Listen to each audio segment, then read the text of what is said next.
Holy shit, what's up guys? It's AOLE Double X and we got two great shows to here, but they weren't necessarily in-ring wise shows. To be honest, they were more of let's get ready for the big leagues. Like see, NXT and Lucha Underground they know what the fans want, they know how to get the fans interested. Even if we don't want something, they know how to find a way to make us believe it looks cool. Like example, Brock Lesnar and Undertaker. I mean, so far, last Monday Night Raw was fucking good. But I mean, okay, Brock Lesnar and Undertaker. I'm actually getting a little bit more excited. Seth Rollins and John Cena. I really don't want to see at all, even though it looks like a great match. However, I don't like how it's getting billed, and I like how NXT and Lucha Underground are billing their shows, and it's fucking great. I mean, like I said, the song. I mean, do you see the title? The future looks bright.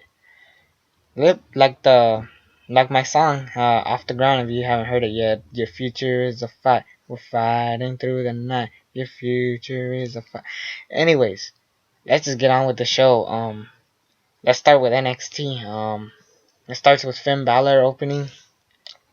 We haven't seen him since the Beast in the East special. He's saying that he's gonna fight Kevin Owens at NXT Takeover Brooklyn, and it looks pretty good, so that's great. Then we have the what was next? I don't have my notes yet. Eva Marie, oh my god, dude, that body, bro. She wins a match. It's probably Eva Marie's best match, but it wasn't anything amazing. They're trying to build her up again. If they really want to build her up again, make her a porn star. But yeah, this wasn't a good match. It was okay. Yeah, I mean it's Eva Marie. I could tell they're trying to. She said she was working hard, so I guess that's good enough. But yeah, it was alright for what it was. Then we had Baron Corbin. He squashes someone real quick. Done. Um, William Regal is backstage. He talks to Tyler Breeze, and then he said hey, I'm not an NXT Takeover Brooklyn. You got something special for me? And then William Regal said, just wait. And this is what I'm thinking is gonna happen. Now, I thought he was gonna take on Samoa Joe, but from what we heard, Samoa Joe had a squash match, a pretty decent match against I don't know who, but he's gonna take on Rhino at the NXT Takeover special, the NXT Takeover Brooklyn, which looks pretty decent. I'll say. I mean, it looks interesting. It looks better than Rhino and Baron Corbin, to be honest. Hopefully, this means Samoa Joe is gonna get pushed great, and he looks great for the future. I mean, just wait till he becomes the champion. Um, what was next? Oh yeah, like I said, Tyler Breeze has nothing set up for NXT Takeover, but I know exactly what they're gonna do if they do this. Justin Lager is debuting at NXT Takeover Brooklyn, so something tells me he's gonna take on Tyler Breeze, and hopefully that's a good match. I mean, just Justin Lager. I mean, I haven't seen ROH recently. I heard it's really good. We have the voice of pro wrestling, Y2JHBK. If you're watching this, I'll watch it sometime. I just haven't caught up with it, but I think he's gonna take on Tyler Breeze, and maybe we'll get a pretty good match. I mean, you see how easy it is to promote something that and get you kind of interested. I mean, WWE, take note. Fuck, NXT is owned by WWE. How the hell can they not do this that good? The VOD villains. This happened after the next thing, but because I want to talk to the next thing later. But the VOD villains win a squash match. Apparently, they're gonna fight at they're gonna take on Blake and Murphy next week for the tag team championships. But that's not gonna be a clean finish. Obviously, they're gonna save it for Brooklyn, so that's gonna be great. But this was much better. Bayley versus Emma, good match of the night easily. Actually, match of the night for here and Lucha Underground, I want to say. Yeah, best match of the night for today, July 22nd, 2015. And it was just really good because it's Bayley's back, and she got her revenge against Emma. And then she said that she's willing to be the next NXT Women's Champion. And it's so obvious because Sasha Banks is going to come to the roster soon. So I guess that match set up for NXT TakeOver Brooklyn, which is great. But Bayley didn't call out Sasha Banks. She said, what the fuck? Why did I say he? She said, I want to take on Charlotte. And then Charlotte said, fine, I'll take her on. But then Dana Brooke said, you're just pathetic and this, that. They're like, you know what? Forget Bayley. We're fighting next week. And that seems great. See how this is just fucking good. How easy it is to promote something you want.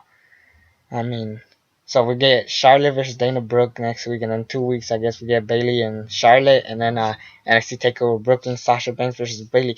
This is so good and so easy to use. I don't know why they doesn't know how to do this. I mean, they're trying more, but sadly, we get better Raws than pay-per-views, to be quite honest. I mean, look at Extreme Rules, look at Battleground, look at the fucking Royal Rumble. That shit was bad. Fastlane wasn't that great either. WrestleMania was good, but the build-up was terrible. But now let's get to the contract signing. Finn Balor and Kevin Owens. And this is really good promos from Kevin Owens. How even though you're the champion, you're still gonna be the underdog because you're taking on me, and you were right. Now, earlier in the night, Finn Balor said he has that Kevin Owens has injured Hideo Itami. He has won the NXT Championship. He has injured Sami Zayn. He has injured Alex Riley, and he has pinned John Cena, Cesaro, and Rusev. And then Kevin Owens repeats every single thing except for one thing. The I injured Hideo Itami part. He never brought that up. So something tells me Kevin Owens did not injure him. Something tells me Finn Balor is going to turn heel in the future. And therefore we're going to get the build up between Finn Balor and Hideo Itami. It just makes sense. And it kind of made me think a while when I actually rewatched The Beast in the East. They said we might have a match with Finn Balor and Hideo Itami in the future. And I remember Hideo Itami was just looking at Finn Balor, but he wasn't exactly clapping. He was just kind of like mad dogging him. So I'm just thinking, what if Finn Balor was the one to injure Hideo Itami, and this is gonna lead to a really amazing match? And see, oh my God, it is so easy to build something this amazing. And if that's what they're going with, good, because this is great. And then Kevin Owens at the end of the contract signing, they were gonna fight, but and Finn Balor ended up looking at the strongman, and that's your show. Good job, NXT, really good. Now let's get to Lucha Underground. This was another great show. They keep bringing up the seven medallions over and over, and then we started the night with Johnny Mundo versus Tejano. This was the match of the night for Lucha Underground, but it didn't top Bayley and Emma. Not even slightest. It was really good. I like Tejano as face. I never liked him as a heel. I'll be honest. He looks stronger as a face than a heel. The crew comes in. They take on they like beat up Tejano, Alberto el Patron. They comes in. He saves them, and then they say that Tejano and Alberto el Patron never seen eye to eye, but it's all about Ultima Lucha. Now, Ultima Lucha was supposed to happen next week. 2 weeks ago, but they changed it to next week. So, yeah, we're getting Lucha Underground soon, but sadly, Lucha Underground is dead. Hernandez has a segment, and he's talking to Dario Cuero, and they're gonna have a Believers match, which is it's basically a lumberjack match with the fans. So apparently the fans are gonna get involved. Cage and the Mac I like the Mac. He's very underrated, to be honest. Cage, I like him too, but they haven't done much with him. And now they're finally doing something with him. And they were fighting, and the match is going okay, but it ends with these guys ending in a double count out. And then Dario Cueto said, "Alright, if you guys want to fight at Lucha, at Ultima Lucha, you guys are going to fight in a false count anywhere match." And oh my god. Ultima Lucha looks great. I mean, look at the main event. Prince Puma and Mil Muertes, Johnny Mundo and Alberto El Patron. Vampiro versus Pentagon Jr. I still have mixed feelings of whether the match is going to be good or bad. Um, Angelico, San Havoc, and Ivelisse versus the Disciples of Death. Hernandez versus Drago. Tejano versus Blue Demon Jr. Um, one more. They got a shitload of fucking matches.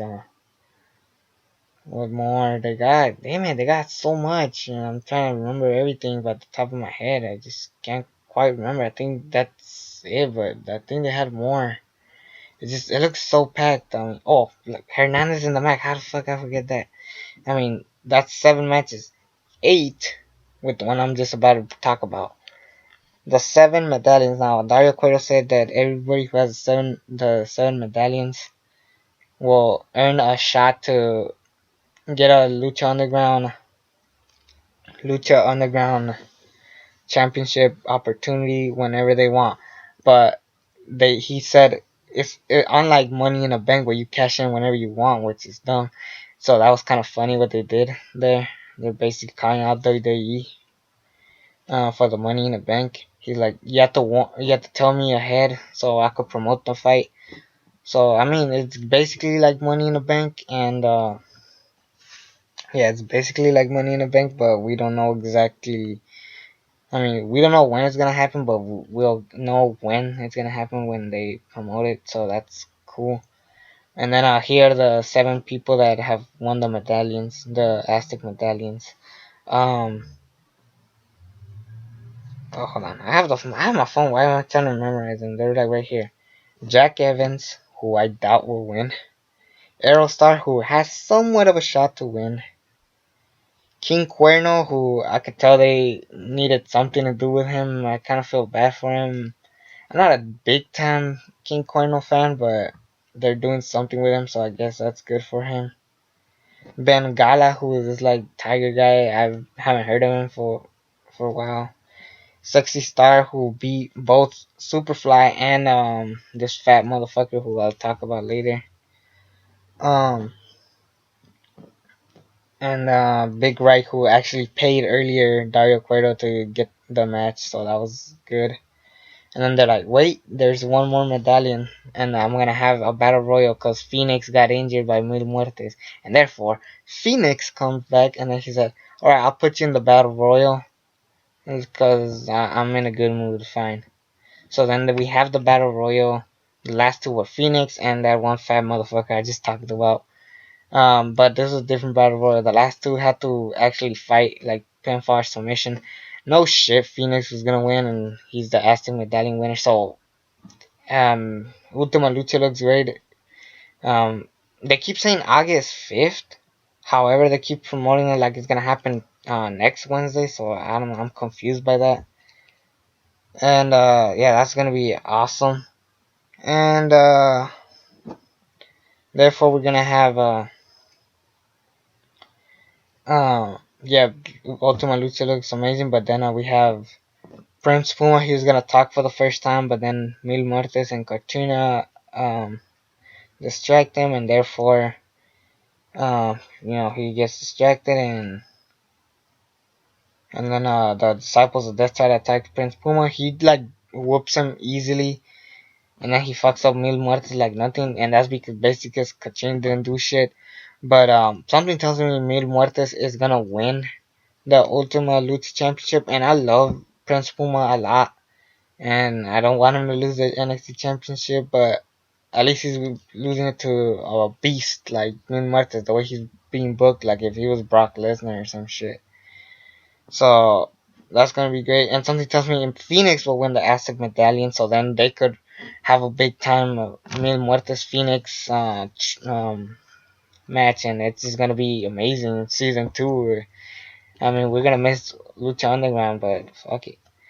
So two great shows, NXT and Lucha Underground. I can't tell which one was great or better, but anyways, watch both these shows. They're really good. It's me, the ALE Double X, and until then, I'm out.